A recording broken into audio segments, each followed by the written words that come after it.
Soliha, asal qizim, seni menga ayang omonat qoldiruvdi-ku. Sen nimaga bunaqa qilib tashlading? Ha? Ey, bolacham. Bularni qara sen.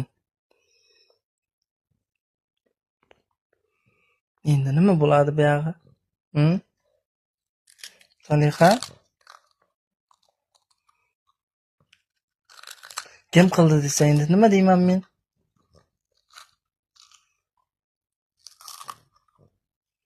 Endi o'lding, endi urush eshitasan endi, tamom. Men ham endi bir narsa deyolmayman endi, tamom. Bo'ldi. Ha, meni suxarik bilan aldamoqchimisan, ha? Mayli, bironta bahona toparmiz.